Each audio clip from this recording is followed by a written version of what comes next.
오늘 말씀을 드리려고 하는 내용이 성령을 받아라, 성령을 받아라. 본문에 있는 말씀 그대로입니다. 성령을 받아라.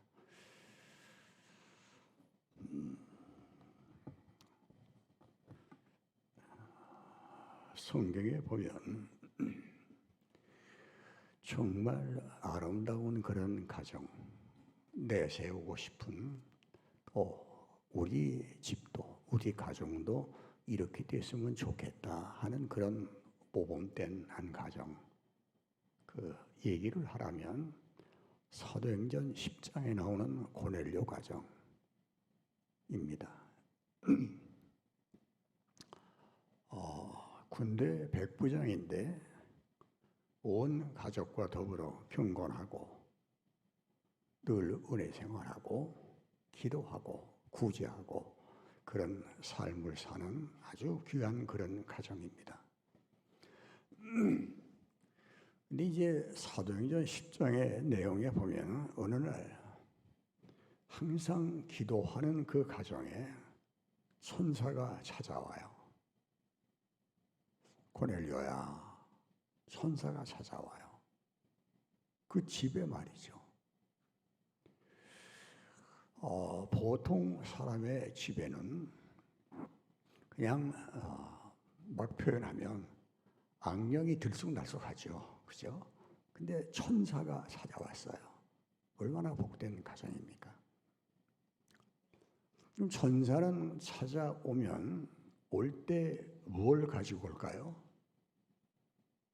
천사는 계시를 가지고 와요. 그래서 너 사람을 보내가지고 저 요바라고 오는 곳에 거기 가면은 베드로라고 하는 사도가 있다. 그를 모셔다가 말씀을 들으라. 그래 사람을 급히 보내가지고 베드로를 모셔왔어요. 근데 그 10장의 내용에 보면은 베드로가 들어올 때에 고넬료가 온 일가 친척과 함께 몇 명인지는 모르지만은 여러 명이 모여가지고 기다리면서 정말 극진히 베드로를 영접을 했어요. 자, 베드로가 누굽니까? 사도입니다. 예수님의 제자입니다. 그 예수님의 제자가 어디를 가면, 사도가 어디를 가면 뭘 가지고 다닐까요? 말씀을 가지고 다니죠. 그죠? 목사가 신방을 가면 뭘 가지고 다니죠? 말씀을 가지고 다녀요. 그렇잖아요? 이 땅에는 집에 오는 손님 가운데 보면 술 친구, 심지어 어떤 사람은 도박하고, 그런 사람도 있는데, 베드로가 들어오니까 베드로는 사도니까요. 하나님 말씀을 가지고 왔어요. 그래서 고넬료의 집에서 온 일가 친척들과 함께 말씀을, 예수 그리스도의 탄생서부터 성령이 임해가지고 어쨌든 그런 내용을 종지 얘기를 했어요. 그러니까 44절 이하에 보면 이렇게 표현이 돼요. 성령이 말씀 듣는 모든 사람에게 내려오셨다. 성령은 내려오시면 뭘 가지고 내려오실까요? 지혜와 능력과 은혜를 가지고 내려오시는 거예요. 자, 고넬료의 가정에 천사가 방문을 했어요. 방문할 때 뭘 가지고 갔어요? 계시를 가지고 갔어요.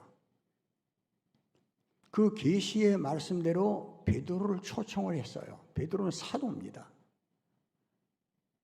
사도가 오니까 뭘 가져왔어요? 하나님 말씀을 가지고 왔어요. 그래서 이제 말씀을 전하니까 그 말씀을 듣는 모든 사람에게 성령이 임했다. 성령은 오시면 뭘 가지고 와요? 능력과 지혜와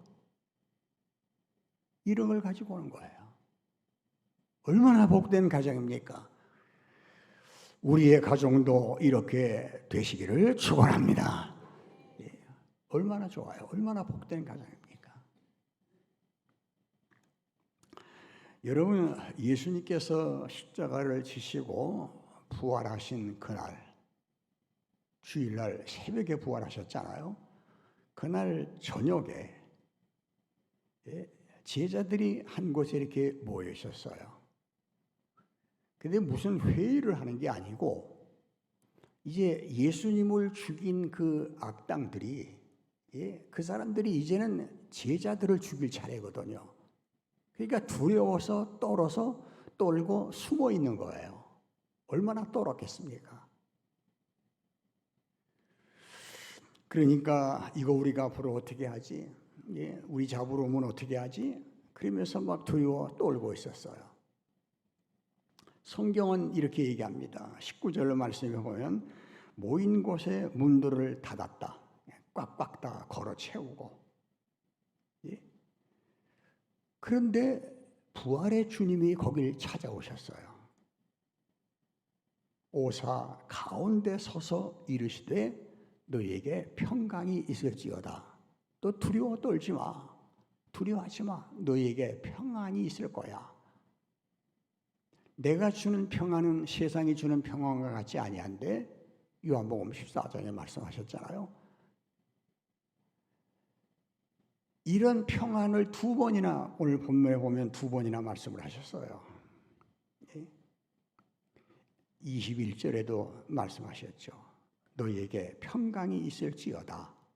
그러면서 하나님이 나를 보내서 이 땅에 와서 인간을 구원한 것처럼 나도 너희를 내 증인으로 보낼 거야. 그러면서 그 다음에 하는 말씀이 22절에 있는 말씀처럼 그들을 향하사 숨을 내쉬며 성령을 받으라. 뭐 생각나는 게 없으세요? 하나님이 에덴 동산에 사람을 창조하시고 흙으로 만드셨죠. 아담입니다. 그리고 그 코에 생기를 불어넣으시니 생명이 됐다. 흙으로 된 사람에게 생기를 불어넣으시니까 생명, 산 사람이 됐다. 그런 말씀이거든요. 예수님께서 지금 두려워 떨고 말하자면 이제 녹초가 돼가지고 하여튼 불안한 상태에서 그리고 있는 그 제자들에게 숨을 내쉬면서 성령을 받아. 그런 말씀을 하신 거예요. 오늘 이 강단에서도 주의 종이 우리 성도들을 향하여 하나님의 말씀을 대언하며 외치는 거예요. 성령을 받으라. 여러분,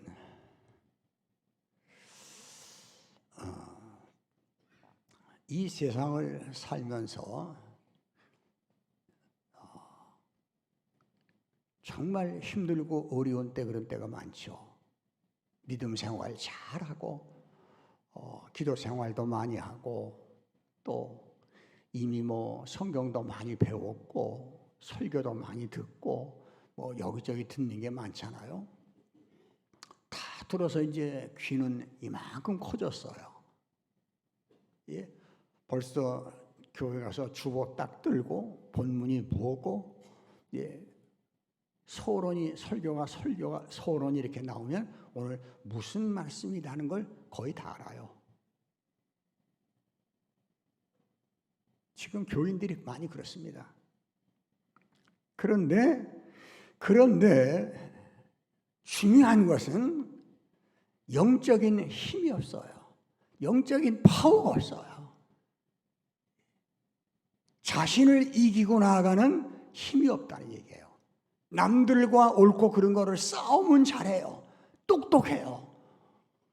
그래서 이건 옳고 이건 틀리고 이건 뭐 어쩌고 저쩌고 논리적으로 다 되고 뭐 법적으로 어떠고 많이 얘기해요. 들어보면 다 옳은 얘기예요.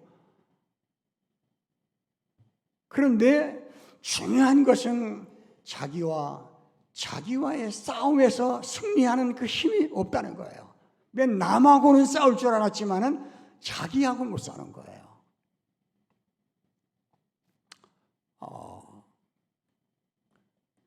목회자들과 얘기할 기회가 있으면 그런 얘기를 좀 나눠봅니다. 바울이 믿음의 선한 싸움을 싸우라 디모데에게 부탁을 하고, 또 마지막 바울도 나는 믿음의 선한 싸움을 싸우고, 그 누구하고 싸웠다는 얘기예요? 뭐하고 싸웠다는 얘기입니까? 사자, 쇠사슬 맞는 얘기입니다. 그러면서도 바울은 날마다 자기를 쳐서 복종시키는 자기를 못 가리킨 거예요. 자기를 가르치지를 못한 거예요. 자기와의 싸움에서, 여러분 왜 자기와의 싸움이 필요하냐 하면 우리의 싸움의 대상은 마귀예요. 죄예요. 세상이에요. 그런데 그 죄가, 사탄이 우리에게 들어올 때 어떻게 들어와요? 우리의 옛사람을 통해서 들어오는 거예요. 옛사람을 통해서 내게 접근이 되는 거예요. 그러면 그 마귀와의 싸움은 곧 나의 옛사람과의 싸움이에요. 자기를 하나님 앞에서 복종시키는 거. 자, 잘 아시는 대로 다윗이 말이죠. 얼마나 훌륭한 임금입니까? 그는 하나님께서 내 마음에 합한 사람이라고 말할 정도로 대단한 사람이었어요. 예, 물맷돌 가지고 소년 시절에 골리앗을 이겼어요. 너는 창과 단창으로 내게 나오지만은 나는 만군의 하나님 여호와 이름으로 내게 나간다. 그래서 하나님의 이름으로 싸웠어요. 사울이 죽이려고 그렇게 막 쫓아다니고 잡으려고 할 그때도 다윗은 물론 피해서 도망을 다녔지만은 그때도 믿음 잃어버리지 않고, 여호와는 나의 목자시니 내게 부족하였다. 사망의 음침한 골짜기를 달지라도 하면서 그 믿음을 잃지 않았어요. 그런데 딱 하나 결정적인 순간이 왔어요. 뭐예요? 우리아의 아내 밧세바와 간음죄 짓고 살인죄였어요. 그 남편을 죽이는 것 같이. 다윗이 칼로 찔러 주신 건 아니지만은 살인한 거예요. 그 죄를 짓고 나니까 막 공포와 불안함과 두려움이 엄습해 오는데, 그는 자기 심정을 이렇게 표현했어요. 뼈가 녹는다. 그러면서 그 심령이, 그 영적으로 심령이 정말 어두운 캄캄한 속에 터널을 지나가는 것 같은 그런 과정을 느꼈어요. 그는 하나님을 믿는 사람이잖아요. 그렇기 때문에 그 어려움 속에서도 하나님 앞에 이렇게 기도했어요. 시편 51편에 보면 내게 즐겁고 기쁜 소리를 들려주세요. 그런 소리가 들리질 않아요. 찬양 속에 기쁨이 없고 기도 속에 절실함이 없고 하나님을 의지 않은 그 믿음이 옛날 골리앗을 물리치던 그때 그 용기와 그 힘과 그 능력이 나에게서 떠난 것 같아요. 그래서 그 당시의 표현을 성령을 내게서 거두지 말아주세요. 성령이 역사 안 하니까 캄캄한 거예요. 답답한 거예요. 불안한 거예요. 초조하고 뭔가 쫓기는 것 같은 그런 느낌을 갖는 거예요. 그래서 하나님 내 속에 정한 마음을 창조하시고 정직한 영을 새롭게 해주세요. 나 좀 붙들어 주세요. 그러면서 주의 구원의 즐거움을 내게 회복시켜 주세요. 막 몸부림치며 기도하는 거예요. 신앙생활에 어려움을 만날 때, 위기를 만날 때 믿음이 있어요. 그런데도 분명히 영적으로 갈급함을 느끼고 비인들의 마름풀 같이 시들은 나의 영혼 하면서 하나님 앞에 눈물 콧물 흘리며 그분을 앙망하던 이 시선이 하나님을 향하던 그 시선이 세상을 향하게 되고, 이럴 때 하나님의 사람들은 이 속에서 전쟁이 일어나는 거예요. 불안한 거예요. 뭔가 꺼림칙한 게 일어나는 거예요.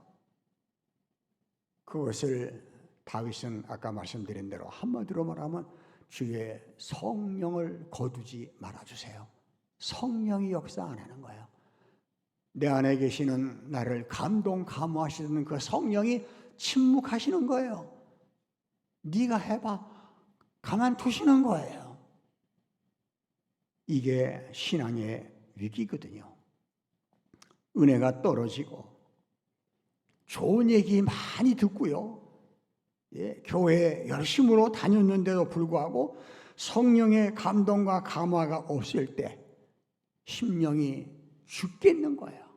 메말라 갈증을 느끼게 되고, 그래서 영원히 살고자 하는 자는 이 은혜를 다윗처럼 이렇게 간구하는 거예요. 주의 성신을 내게서 거두지 마시고 구원의 즐거움을 회복시켜 주세요. 이런 은혜가 여러분들에도 있기를 주의 이름으로 축원합니다.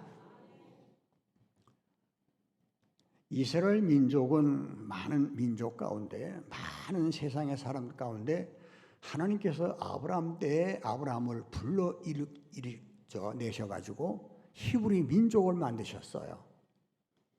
그리고 에덴 동산에서 언약했던 첫 복음, 원시 복음, 여인의 후손 가운데서 뱀의 머리를 상할 자가 나온다. 그 약속대로 아브라함의 허리에 언약의 말씀으로 구세주를 잉태시켰어요. 그리고 아브라함이 이삭을 낳고 이삭이 야곱을 낳고, 그러면서 메시아는 언약의 말씀을 통해서 이 땅에 쭉 이제 내려오게 됐어요. 선지자들은 예언했어요. 구세주가 온다, 메시아가 온다, 지금 오고 있다, 가고 있다. 마치 기차가 가면은 말이죠, 기차만 보이지 기차 안에 사람은 안 보이잖아요. 그러나 종착역에 가면 그 속에서 사람이 꾸역꾸역 나오잖아요. 마찬가지로 역사 속에 안 보이는 예수 그리스도가 언약의 말씀을 통해서 오고 계셨던 거예요. 그러면서 성경에는 때가 참에 하나님이 아들을 보내셨는데, 갈라디아 4장 4절에 보면 아들을 보내셨는데 여인에게서 나게 하시고 율법 아래 나게 하셨다. 왜 그렇게 했는가? 죄 없는 사람으로 이 땅에 보내시기 위하여 여인의 후손으로 오셨고요. 그리고 율법의 죄를 담당하시기 위해서 율법 아래 이 땅에 보내셨어요. 요한복음 1장에 보면은 말씀이 육신이 되어 우리 가운데 나타났다.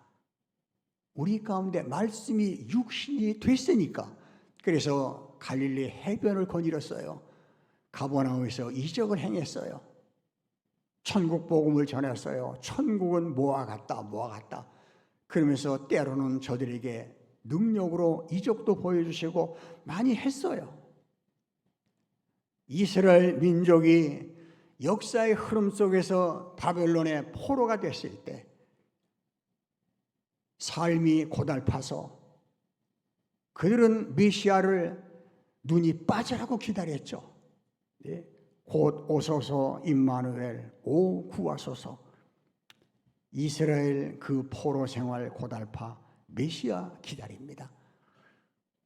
언제 오실라나? 언제 우리는 고국으로 돌아가서 시온으로 돌아가서 하나님 앞에 제사를 드리면서 찬양을 드리며 그렇게 할 수 있을 것인가? 그렇게 쫙 기다리던 그대로 하나님의 아들이 이 땅에 왔어요. 그런데 온 그 당시에 사람들은 어땠습니까? 성경 박사들인 서기관들은 성경을 달달 외울 정도로 율법을 많이 알고 있었지만은, 그리고 남들을 가르쳤지만은 예수 몰랐어요. 제사장들은 어떻게 했습니까? 양 잡아서 수많은 양을 잡아 피를 흘리고, 그리고 제사를 드린다고 예식에 참여를 했지만은 왜 양의 피를 흘려야 되는지의 의미는 저들이 몰랐어요. 그 양처럼 하나님의 아들이 메시아가 와서 세상 죄를 지고 피를 흘려야 된다는 그 메시아를 바라봤어야 되는데, 양을 보는 게 아니라 오실 메시아를 바라봤어야 되는데 그 믿음이 없었어요. 바리새인들은 어떻게 했어요? 그들은 정말 똑똑한 체하고 거룩한 체하고 남보다 의로운 체하고 했지만은 뭐예요? 전부 거품이었어요. 외식이었어요. 모든 하는 일들이 사람에게 보이려고 였어요. 심지어 기도도 사람에게 보이려고 하는 그런 스타일이었어요. 메시아를 그렇게 기다렸던 유대인들은 말이죠, 마지막에는 어떻게 했어요? 예수님을 죄인 만들어가지고 죄를 뒤집어 씌워서 죄인 만들어가지고 십자가에 못 박으라고 아우성을 쳤어요. 메시아가 그렇게 기다렸던 메시아가 왔는데 어디에 차이가 있느냐 하면 그 메시아는 자기들이 기다린 메시아가 아니었거든요. 왕관 쓰고 말 타고 병사 이끌고 헤롯 궁궐을 쳐들어가고 막 쿠데타 일으키고 하는 그런 메시아, 용감한 힘 있는 그런 메시아를 기다리는데 하나님의 뜻은 그게 아니죠. 예수 그리스도를 고운 모양도 없고 풍채도 없이 세상 죄를 지고 가는 하나님의 어린 양으로 이적을 행할 때는 하나님의 아들 같았는데 잡혀서 재판받고 십자가 죽으실 때 모습을 보니까 아무 힘도 없는 저런 메시아가 어디 있나 라고 하고 그 예수를 믿질 않았어요. 왜 그랬을까요? 그 당시에 동시대에 있던 사람들이 예수님을 보고 귀로 음성을 듣고 그리고 교훈을 받고 만지기도 하고 주시는 보리떡 물고기를 얻어먹기도 하고 다 체험했어요. 그런데도 그 예수가 믿어지질 않았어요. 모세는 율법을 줬지만은 그 하나님의 아들 어린 양 속에는 하나님의 영광이 가득했고 은혜와 진리가 충만한 그런 하나님의 아들이었지만은 믿어지질 않았어요. 보고도 말이죠. 듣고도 말이죠. 왜 그랬을까요? 성령이 역사 안 하면 안 믿어지는 거예요. 성령이 역사 안 하니까. 오늘 우리 기독교도 기독교 안에 우리 신앙 안에는 윤리도 있고 도덕도 있고 예술도 있고 뭐 음악도 있고 다 있어요. 없는 게 뭐 있습니까? 다 있지만은 복음의 핵심은 바로 예수 그리스도 십자가 부활의 사건이거든요. 피의 복음이거든요. 이게 점점 그래서 교회도 하나님 앞에 내가 죄인으로 하나님 아버지를 섬기러 이렇게 나가는 게 아니라 좋은 얘기 들으려고 참 좋은 얘기해. 좋은 얘기가 나쁘다는 얘기 아닙니다. 여러분 예수는 성령으로라야 믿어지는 거예요. 고린도전서 12장 3절에 보면 성령으로 아니하고는 누구든지 예수를 구주시라 할 자가 없다. 성령이라야 믿어지는 거예요. 그 성령이 말씀을 듣고 깨닫게 하시고 내게 생명의 역사를 일으키시는 것, 그분이 나를 감동 감화시키는 것, 나를 이끌어 주시는 것. 그래서 바울은 나는 성령에 매여서 산다. 사도행전 20장에 말씀을 했거든요. 성령이 이 땅에 오시면 요한복음 16장 13절에 보면 성령이 예수님께서 성령을 받아라 하셨는데 그 성령이 오시면 어떤 일을 하는가 하면은 진리의 성령이 오시면 성령은 진리의 성령이에요. 진리의 성령. 성령이 오시면 우리를 진리 가운데로 인도하세요.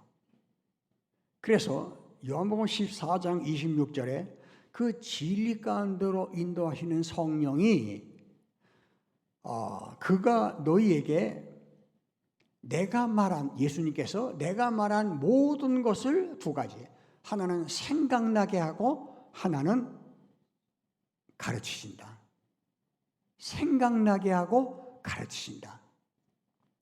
그래서 성령이 충만하면 광신자가 되는 게 아니라 성령이 충만하면 말씀의 사람이 되는 줄로 믿습니다. 성령의 사람이 되면 예수 충만한 사람으로 되는 거예요. 예수가 살아서 움직이는 거예요. 그 안에서. 희한한 일 그런 거 하는 게 아니고 뭐 할 수도 있죠. 성령이 하나님이 못할 일이 뭐가 있겠습니까? 근데 그렇게 신앙을 이용해 먹는 게 아니죠.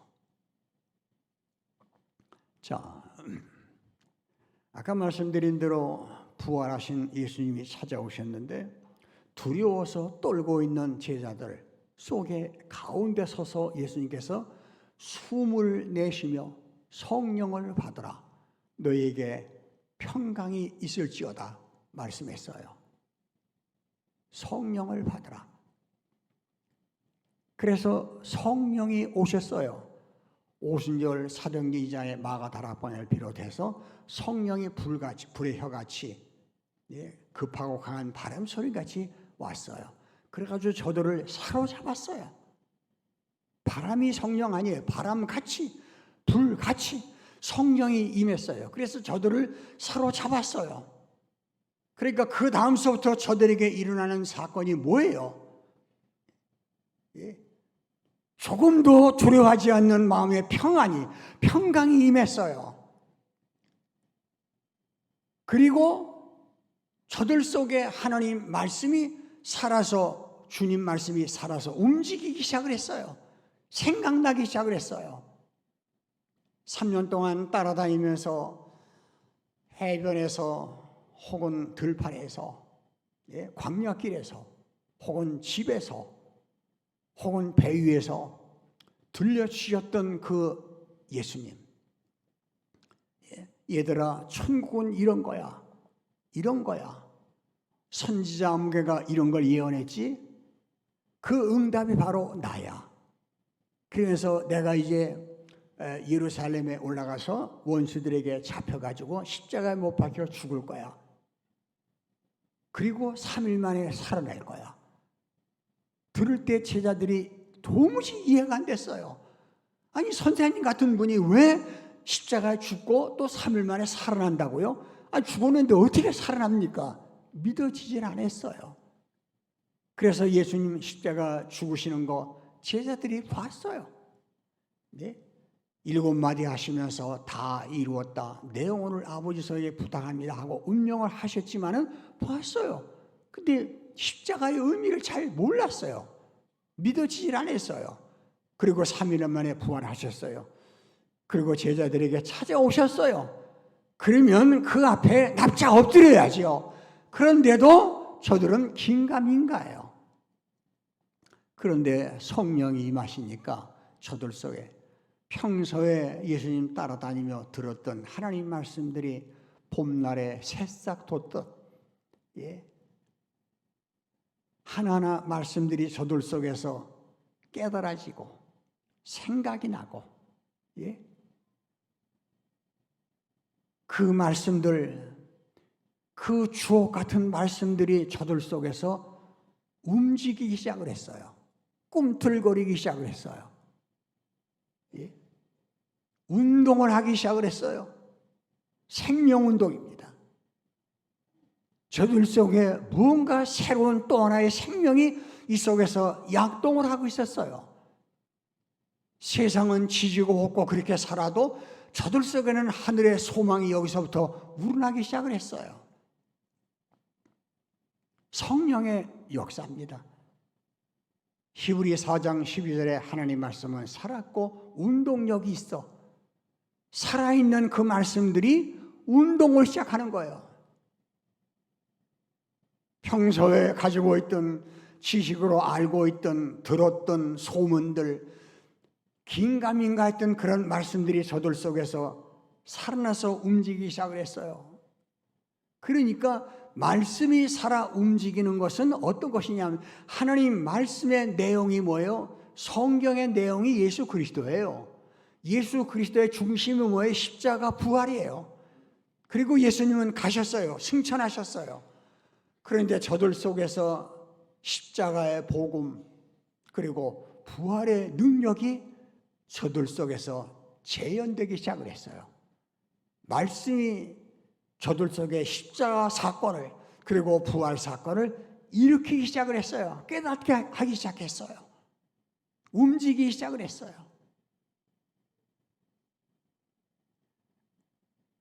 여러분, 이 경험을 많이 경험했던 바울은 이후부터는 누구든지 나를 괴롭게 하지 말라. 내 몸에 예수의 흔적을 가졌노라. 그 흔적이 뭘까요? 물론 여러 가지로 설명할 수 있어요. 그런데 바울 속에는 언제나 성령이 예수 그리스도의 십자가 부활의 사건을 재현시키고 있는 거예요. 이 속에서 일어나고 있는 거예요. 말씀이 살아서 움직이고 있는 거예요.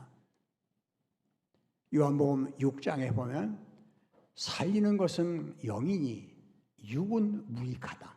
살리는 것은 영이다. 근데 그 살리는 게 영인데 살리는 건 생명 아니에요? 내가 너희에게 이른 말이 내가 너희에게 이른 말 그것이 영이요 생명이다. 살리는 것은 영인데 너희의 영을 살리는 것은 말씀이야 얘기예요. 그 말씀이 성령으로 역사하니까 살아서 움직이는 거예요. 꿈틀거리는 거예요. 사랑하시는 여러분,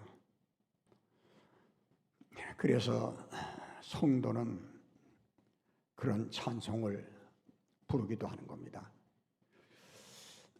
예수도 알기 원함은 그러면서 성령이 스승 되셔서 진리를 가르치시고 성령으로 진리를 가르쳐 주세요.